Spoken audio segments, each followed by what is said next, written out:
राधे राधे, जय श्री कृष्ण। यह वीडियो मैं सिंदूर पे लेकर आई हूँ। आज के टॉपिक है सिंदूर। सिंदूर से बहुत सारे प्रश्नों का उत्तर इस वीडियो से मिलने वाला है मेरी बहनें, मेरी माताओं को।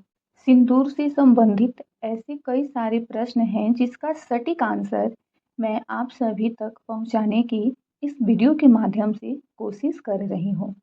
सिंदूर आमतौर पर पति की लंबी उम्र के लिए लगाया जाता है। सिंदूर को लगाने का कुछ खास नियम भी है। सिंदूर लगाते समय दिशा का ध्यान रखना बहुत ही जरूरी होता है। हमें कभी भी पूरब और उत्तर की तरफ मुख करके ही सिंदूर लगाना चाहिए। सिंदूर लगाते दौरान अपने सिर पे दुपट्टा पल्लू जरूर रखना चाहिए। सिंदूर को सीधी मांग में भरना चाहिए और इसे 5 बार लगाना चाहिए। सिंदूर लगाने के लिए हमें अनामिका अंगुली का उपयोग करना चाहिए। रिंग फिंगर, जो कि छोटी अंगुली के बगल की उंगली को कहते हैं। सिंदूर को हमेशा नीचे से ऊपर की ओर लगाना चाहिए। अब ये नहीं कि हम सिंदूर लगाने चले तो पहले बीच में कर लिए, फिर 2 बार नीचे कर लिए, 2 बार ऊपर कर लिए, ऐसे नहीं। नीचे से ऊपर की ओर सिंदूर को ले जाना चाहिए। और इसी के साथ अगर हम दुर्गा मंत्र का उच्चारण करें तो वो सोने पर सुहागे का काम करता है। मंत्र कुछ इस प्रकार है: सर्व मांगल मंगल्ये शिवे सर्वार्थ साधिके शरण्ये त्र्यंबके गौरी नारायणी नमस्तुते। इसे 3 बार बोलना चाहिए। इस मंत्र के जाप से वैवाहिक जीवन में प्रेम, समृद्धि और सुख शांति बनी रहती है। सिंदूर केवल एक श्रृंगार नहीं है बल्कि धार्मिक आस्था और परंपराओं से जुड़ा हुआ है। सिंदूर खरीदने के लिए शुक्रवार का दिन शुभ माना जाता है। शुक्रवार देवी माँ का दिन माना जाता है और इस दिन सिंदूर खरीदना शुभ माना जाता है। सप्ताह के ऐसे कुछ दिन भी होते हैं जिस दिन हमें सिंदूर खरीदने से बचना चाहिए। मंगलवार को सिंदूर खरीदने से बचना चाहिए क्योंकि यह दिन मंगल ग्रह से संबंधित है और इसे वैवाहिक जीवन में झगड़े का कारण माना जाता है।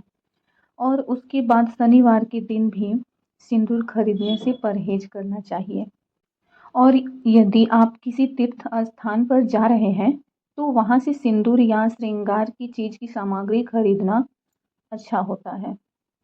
ध्यान से सुनने वाली बात यह है कि सूर्यास्त के बाद सिंदूर नहीं लगाना चाहिए। यह एक मान्यता है। सिंदूर को पीतल, सोने, लकड़ी के बर्तन या डिब्बे में रखना चाहिए।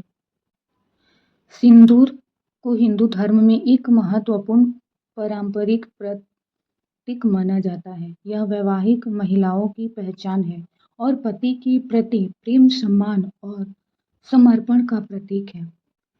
सिंदूर आमतौर पे 2 रंग के होते हैं, लाल और पीला। हालांकि वो पीला होता नहीं है, होता है ऑरेंज, नारंगी, लेकिन हम लोग पीला के नाम से जानते हैं। सप्ताह के 7 दिनों में ये दोनों कलरों को बांट दिया गया है कि किस दिन पीले रंग का सिंदूर लगाना चाहिए और किस दिन लाल रंग का सिंदूर लगाना चाहिए।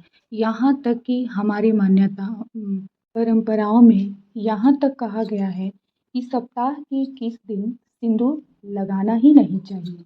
आइए जानते हैं इसके भी बारे में।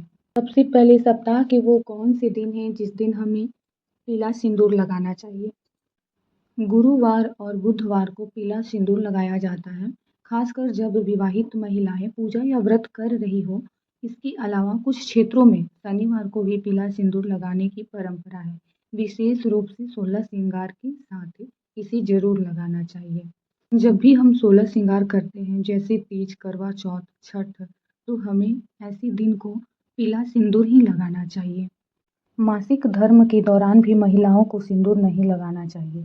इस दिन में सिंदूर लगाने से बचने की सलाह दी जाती है। सिंदूर को आमतौर पर दिन में 1 बार लगाया जाता है, खासकर सुबह नहाने के बाद और पूजा पाठ के समय। कुछ महिलाएं इसे दिन में 2 बार भी लगाती हैं, 1 बार सुबह और 1 बार शाम को। सिंदूर लगाने का मुख्य उद्देश्य यह है कि पति की लंबी उम्र और वैवाहिक जीवन की कामना करना है और इसे सुहाग का प्रतीक माना जाता है। में एक बात का और खास ध्यान रखना चाहिए कि महिलाएं जिस दिन अपना बाल धोएं उस दिन बाल सूखने के बाद ही अब सिंदूर लगाएं। गीले बाल में सिंदूर लगाने से वैवाहिक जीवन में कलह बढ़ जाता है। आज के वीडियो में इतना ही। अगर सिंदूर से रिलेटेड आपके मन में जो भी प्रश्न है उसे कमेंट के द्वारा आप हमारे और हम कोशिश करेंगे उस प्रश्न के उत्तर सही और सरल शब्दों में दें। तब तक के लिए राधे राधे, जय श्री कृष्ण।